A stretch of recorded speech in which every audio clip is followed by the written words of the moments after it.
আমি কিনেছি iPhone 16e যাতে তোমাদেরকে কিনতে না হয়, কারণ অ্যাপেল যেই নতুন ফোনটা বার করেছে 16e, এটা এক্স্যাক্টলি কাদের জন্য আর কেন বার করেছে সেটাই আমি বুঝতে পারছি না। এটার দাম হলো 60,000 রুপিস। তো যদি আমি এর উপরে আরো 10,000 টাকা জুড়ে দিই তাহলে আমার আইফোন 16 হয়ে যাবে। আবার যদি এর থেকে আমি 10-12 হাজার টাকা কমিয়ে নিই তাহলে ফ্লিপকার্ট, অ্যামাজন থেকে সেলের টাইমে আমার আইফোন 14 বা আইফোন 15ও হয়ে যেতে পারে। তাই জন্যই আমি এই আইফোন 16 বা আইফোন 15 ছেড়ে কেন নেব এই আইফোন 16। আজকে আমরা এই নতুন ফোনটা আনবক্সিং করব, তার সাথে ডিজাইন দেখব, আর এটা আমি পুরোনো আইফোন এবং আইফোন 16 এর সাথে কম্পেয়ারও করব। তারই সাথে এর যে ক্যামেরা আছে এটাই আমরা ছবি ও ভিডিও তুলেও টেস্ট করব যে কেমন আউটপুট দিচ্ছে। আর এই ফোনটার ভেতরে যে চিপ আছে সেটার পারফরমেন্স টেস্ট করার জন্য আমরা এতে ফ্রি ফায়ার খেলবো। কিন্তু সবকিছুর আগে চলো প্রথমে একটু আনবক্সিং করা যাক। আমি এটা অর্ডার দিয়েছি অফিসিয়াল অ্যাপেলের ওয়েবসাইটের থেকে, তাই জন্য আমাকে এরকম একটা কাগজে মুড়ে আমাকে পাঠিয়েছে। তো চলো বন্ধুরা দেখা যাক ভেতর থেকে আমরা কি মশলা পাই। এটা যা সবাই টাটকা ডেলিভারি এসেছে। যেহেতু আইফোন 16 এর থেকে একটুখানি সস্তায় পেয়েছি তার জন্য কিডনি আর বেচতে হয়নি, গল ব্লাডার বেজেই আমার টাকা উঠে গেছে।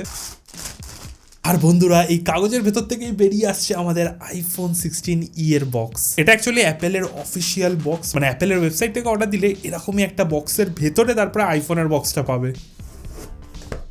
ভাই এখন অব্দি কিন্তু বক্সের সাইজ সেমই লাগছে, মানে আইফোন 16 এর যেমন বক্সের সাইজ হয় তেমনই বক্সের সাইজ লাগছে। ঠিক আছে, দেখা যাক ভেতরে কি আছে, ভেতর থেকে আগে বার করা হোক। আর এটা খুব সুন্দরভাবে এই দুদিক থেকে টিপবে আর আইফোনের বক্সটা এরকম উঠে আসবে। যদি বক্সটা তুমি দেখো তাহলে আইফোন 16 এর যেমন বক্স হয় পুরো একদম ডিট্টো তেমনই পুরো বক্সের সাইজ আর ডাইমেনশনস আছে। কিন্তু বন্ধুরা বক্স যদি একটু কাছ থেকে দেখো তাহলে দেখতে পাবে এখানে একটা বিশাল বড় সেই পুরোনো নচ আছে। ডাইনামিক আইল্যান্ড নেই ভাই, পুরো বক্সেই ভাই দেখিয়ে দিয়েছে যে দেখো এটাই পাচ্ছ। এমনিতেও আমার যে আইফোন 16 প্রো ম্যাক্স আছে ওটা ডাইনামিক আইল্যান্ডটা আছে, বাট এর কোনো ইউজ হয় না। মানে জাস্ট ওই কিছু খাবার অর্ডার দিলে বা কোনো যদি ডেলিভারি কেউ আসে তখন এখানে একটুখানি স্ট্যাটাস দেখায়, যেটা একটু হেল্পফুল হয়। নর্মাল স্ক্রিনে থেকে আমি স্ট্যাটাস দেখতে পাবো। আর বক্সের এখানেই তুমি দেখতে পাবে লেখা আছে আইফোন 16 ই। এবার ই না ইউ সেটা তো আনবক্সিং করলে বুঝতে পারবো। ভাই সিল কাটতে কিন্তু আইফোন 16 এর মতনই মজা লাগছে, মানে সেই জায়গায় কোনো কস্ট কাটিং হয়নি। চলো এবার 3, 2, 1 এই সাওয়াজ ভাই। আর বন্ধুরা এটাই হলো আমাদের আইফোন 16e। আর বক্স থেকে কি বেরোবে, এখানে তো ভাই চার্জারের এক্সপেকটেশন রেখেও লাভ নেই। এটা হলো সব থেকে সস্তা আইফোন। তো ব্যাস ওই পুরোনো কেবিল পাবে আর কিছু ডকুমেন্টেশন পাবে, সিম ইজেক্টর টুলও আছে, আর তার সাথে আমার গল ব্লাডার বেচার বিল।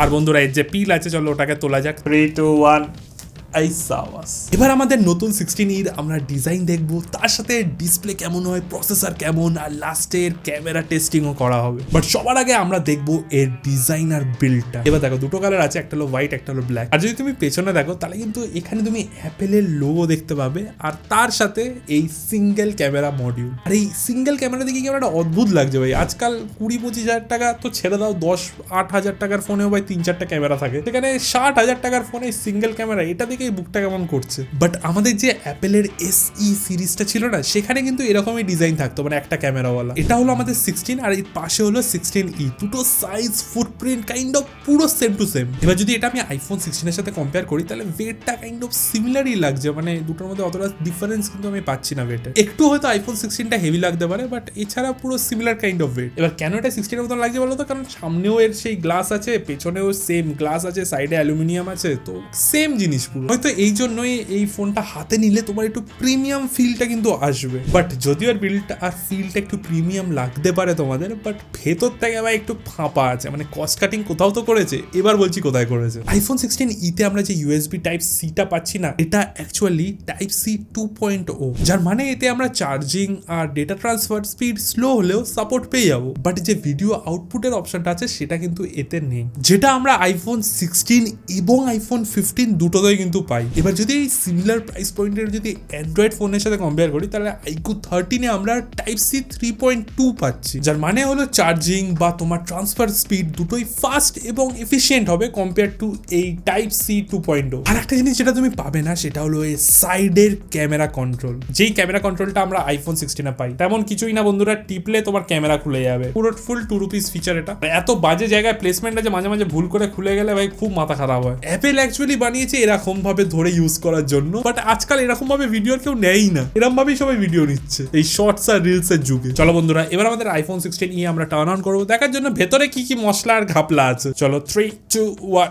আর বন্ধুরা অ্যাপেল এসে বিখ্যাত লোগো চলে এসেছে, হ্যালো চিংচ্যাং চুংচ্যাং নমস্তে। এই তো এবার আমরা দেখবো আমাদের আইফোন 16e এর ডিসপ্লে কেমন, আর এর ডিসপ্লেটা আমরা আইফোন 12 এর ডিসপ্লের সাথে কম্পেয়ার করবো, যেটা আজ থেকে 3-4 বছর আগে বেরিয়েছে। কেন করবো সেটা খুব শিগগিরই বুঝতে পারবে। এই ডিসপ্লের ভেতরে কি কি ঘাপলা আছে সেটা তো আমরা দেখবো, বাট তার আগে যেটা অ্যাকচুয়ালি ভালো আছে সেটা হলো এর ব্রাইটনেস, কারণ এতে আমরা পাচ্ছি around 1200 nits of pick brightness, যেটা আউটডোর ইউজ বা ইনডোর ইউজ বা সানি ডেতে ইউজ করলে যথেষ্ট। তার সাথে থাকবে এতে HDR10 সাপোর্ট, মানে HDR ভিডিও কন্টেন্ট বা HDR নেটফ্লিক্সের যে শো গুলো হয় সেগুলো তুমি এনজয় করতে পারবে। আমাদের যে স্ক্রিনটা আছে এর সাইজ হলো 6.1 ইঞ্চের, তার সাথে স্ক্রিন টু বডি রেশিও ঠিক আছে, আর তার সাথে সিরামিক শিল্ডের কিন্তু আমরা প্রোটেকশন পাচ্ছি ওপরে। এবার আমি personally iPhone 16 Pro Max drop test করেছি, তো একটা জিনিস বলতে পারি যে যদি তোমার হাতের লেভেল থেকে পড়ে, মানে এরম ভাবে পড়তে পারে বা এরম ভাবে পড়তে পারে, তাহলে মোস্ট প্রবাবলি সার্ভাইভ করে যাবে। বাট যদি হাইটটা মাথার উপরে চলে যায় তাহলে কিন্তু তোমার স্ক্রিন ফুল গন হয়ে যাবে। এটা হলো আইফোন 12 আর এটা হলো আইফোন 16e। দুটোর ব্রাইটনেসই 100% সেট করা আছে, যদি তুমি দেখো তাহলে কিন্তু এর ব্রাইটনেস অনেকটা বেশি। বাট এবার আমরা আইফোন 16 এর ডিসপ্লের সাথে কম্পেয়ার করে দেখবো। এই তিনটে পাশাপাশি আমরা রেখে দিয়েছি, তিনটাই ফুল ব্রাইটনেসে সেট করা আছে। আর যদি তুমি দেখো তাহলে আইফোন 12 এর থেকে তো ব্রাইট আছেই, কিন্তু আইফোন 16e এখানে আইফোন 16 এর থেকেও বেশি ব্রাইট লাগছে, কেন জানি না। কিন্তু বন্ধুরা এর ডিসপ্লেতে একটা বিশাল বড় খাপলা আছে, বিশাল বড়, মানে আর কোনো 60,000 রুপিসের কোনো ফোনে এরকম স্ক্যাম হয় বলে আমার জানা নেই। এই ফোনে আমরা পাচ্ছি 60 হার্টজ এর ডিসপ্লে। 60 হার্টজ মানে বেসিক্যালি একটু তোমার ল্যাগি ফিল হবে যদি তুমি 120 হার্টজ আজকাল ইউজ করে থাকো। 120 হার্টজে পুরো মাখম লাগবে চোখে, মানে আজকাল পোকো, ভিভো, রেডমি সব ফোনে ভাই 120 হার্টজ তো 10,000 রেঞ্জেও পেয়ে যাবে, বাট এতে আমরা 60,000 রুপিস দেওয়ার পরেও 60 হার্টজই পাচ্ছি। বাট একটা জিনিস আমাকে মানতে হবে, সেটা হলো আইফোনের যে 60 হার্টজ আছে না, এটা কিন্তু অ্যান্ড্রয়েডের 60 হার্টজের থেকে বেশি স্মুথ লাগে, মোস্টলি বিকজ এর অ্যানিমেশন গুলো খুব সুন্দরভাবে ক্রাফট করা হয়। এবার যদি আমি আইফোন 16e এর প্রসেসরের কথা বলি, তাহলে এতে আমরা পাচ্ছি অ্যাপেলের A18 বায়োনিক চিপ,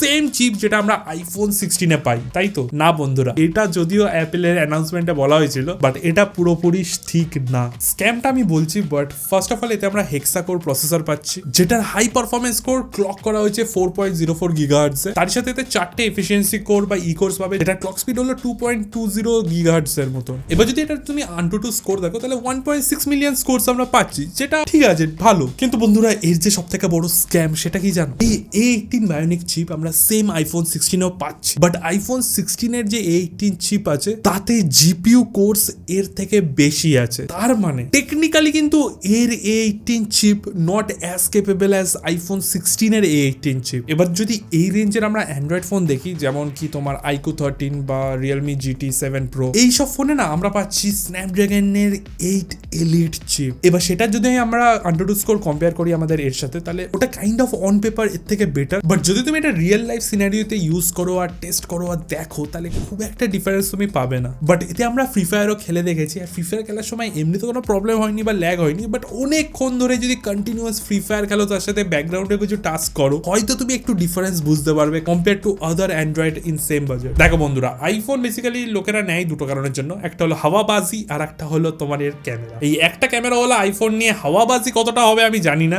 বাট হ্যাঁ এর ক্যামেরাটা কেমন সেটা তোমাদেরকে আমি দেখাতে পারি। প্রথমত এই যে ক্যামেরাটা দেখতে পাচ্ছ, এটা 48 মেগাপিক্সেলের ক্যামেরা, যেটা ভালো। আর এর অ্যাপারচার আমরা পাচ্ছি f1.6, যার মানে হলো এই অ্যাপারচারে ব্যাকগ্রাউন্ড ব্লার খুব ভালো আসে। আর এটা একটা 26 মিলিমিটার ওয়াইড লেন্স, যেটা কাইন্ড অফ স্ট্যান্ডার্ড, যে স্ট্যান্ডার্ড লেন্স গুলো প্রত্যেকটা ফোনে থাকে। আর এতে আমরা OIS বা অপটিক্যাল ইমেজ স্টেবিলাইজেশন পাবো, যার মানে যদি তুমি হাঁটতে হাঁটতে ভিডিও করো তাহলে তোমার এই ভিডিওটা কম্পারেটিভলি একটু স্টেবল থাকবে। এবার যদি এটাকে তুমি ভিভোর এক্সিডের সাথে কম্পেয়ার করো, তো ভিভোর ক্যামেরা আজকাল যথেষ্ট ভালো আসছে ইন টার্মস অফ ছবি, বাট আইফোনের কাইন্ড অফ সবসময় যে স্ট্রেংথটা ছিল সেটা ভিডিওতে ছিল। তো যদি আমি এর ভিডিও কোয়ালিটির কথা বলি, তাহলে হয়তো এর আশেপাশে বাজেটের ফোনেদের থেকে একটু বেটারই আমার লাগলো। মিথ্যা কথা বলে লাভ নেই বন্ধুরা, জানি এই ফোনে অনেক খামতি আছে, বাট এর ভিডিও যে ক্যাপাবিলিটি আছে সেটা আমার ঠিকঠাক লাগলো। যেমন কি শুট করার টাইমে এতে তুমি 4K 60 FPS অব্দি শুট করতে পারবে, আর যদি 1080p বা HD তে শুট করি তাহলে 240 ফ্রেমস পার সেকেন্ডে আমরা রেকর্ড করতে পারবো, যার মানে মারাত্মক স্লো মোশন হবে। ফ্রন্টে না সেম ক্যামেরা ইউজ হয়েছে যেটা আইফোন 16 এ আছে, সেটা হলো 12 মেগাপিক্সেলের একটা ক্যামেরা। আরেকটা জিনিস সেটা হলো এর যে ডেপথ সেন্সর বা বায়োমেট্রিক যে সেন্সর আছে, এগুলো কিন্তু আমরা পাচ্ছি এতে। কিন্তু বন্ধুরা এই ক্যামেরাতেও একটা প্রবলেম আছে। ক্যামেরার মেন একটাই প্রবলেম, যেটা হলো আমাদের একটা লেন্সই আমরা পাচ্ছি না, আলট্রা ওয়াইড লেন্স না পেরিস্কোপিক লেন্স। লেন্স। একটা জিনিস বোঝার চেষ্টা করো, আমার কাছে যা রেঞ্জের ফোন আছে, মানে 8,000 টাকা থেকে শুরু করে তোমার 90,000 1 লাখ টাকার উপরে যতগুলো ফোন আছে, মানে একদম লোয়ার রেঞ্জ থেকে শুরু করলেও একটা ফোনেও কিন্তু এরকম সিঙ্গেল লেন্স বলা ক্যামেরা সেটআপ আমার নেই। এই ফার্স্ট ফোনের যদি ছোট ছোট জিনিস যেগুলো একটু খামতি আছে ওগুলোকে যদি আমরা ভুলে যাই, যদিও 60 ইয়ার্স খুব একটা বিশাল বড় একটা ডিল, বাট তখন ওই একটা ক্যামেরাওয়ালা আইফোন 60,000 টাকার সেন্স করে না ভাই। বাট এতে একটা জিনিস আছে যেটা আইফোন 16 থেকেও বেটার, সেটা হলো এর ব্যাটারি। এতে আমরা 3961 mAh এর ব্যাটারি পাচ্ছি, অ্যারাউন্ড 26 আওয়ার্স অফ প্লেব্যাক টাইমে সাপোর্ট দেয়। আর এর পেছনে একটা কারণ আছে, কারণ অ্যাপেল ফার্স্ট টাইম নিজস্ব ইন হাউস 5G মডেম বানিয়েছে। যখন এই জিনিসটা আমি দেখলাম না, আমার মনে হলো বাহ, একটা জিনিস তো আপগ্রেড করেছে, মানে একটা জিনিস তো আইফোন 16 থেকে ভালো সামহাউ। বাট না বন্ধুরা, এতেও একটা বড় স্ক্যাম আছে। যদিও এর ব্যাটারি ক্যাপাসিটি আইফোন 16 আইফোন 15 দুটোর থেকেই বেটার, স্টিল এতে আমরা ম্যাক্স সেভ পাচ্ছি না। আর তার সাথে ওয়াইড চার্জিং মাত্র 20 ওয়াট। এই ফোনটা আছে, এই ফোনটা আপাতত রাখলাম। একটা জিনিস দেখো, যদি তুমি কোনো সিনেমা হলে যাও, গিয়ে যদি দেবের নতুন সিনেমা দেখো, দেখার টাইমে যদি তুমি পপকর্ন কিনতে যাও না, স্মল পপকর্ন 100 টাকায় থাকে, মিডিয়াম পপকর্ন থাকে 110 টাকায়, আর লার্জ পপকর্ন থাকে 120 টাকায়। এই প্রাইস পয়েন্টটা কেন করা হয় জানো? যাতে ম্যাক্সিমাম লোকেরা স্মল মিডিয়াম ছেড়ে লার্জটা চুজ করে, কারণ প্রাইস ডিফারেন্স মাত্র 10 টাকা করে। আমার মনে হচ্ছে আইফোন 16e এর সাথে অ্যাপেল এই স্কিমটাই খেলেছে। যখন তুমি একটা দোকানে গিয়ে দেখবে যে আইফোন 16 এর দাম 59,900 আর আইফোন 16 এর দাম জাস্ট তার থেকে 10,000 টাকা বেশি, আমার মনে হচ্ছে তুমি আইফোন 16 এর দিকে বেশি ড্রন হবে। এছাড়া আর কোনো কারণ দেখতে পাচ্ছি না অ্যাপেলের এটা বার করা। তাহলে ফাইনালি আমরা কি বুঝতে পারলাম? এটা আইফোন 16e না, এটা আইফোন 16u। এর থেকে দূরে থেকো। আর এরকম যদি অনেস্ট রিভিউ ভিডিওস আরো দেখতে হয় ফোন নিয়ে, তাহলে হালকা টেক সাবস্ক্রাইব করে নাও।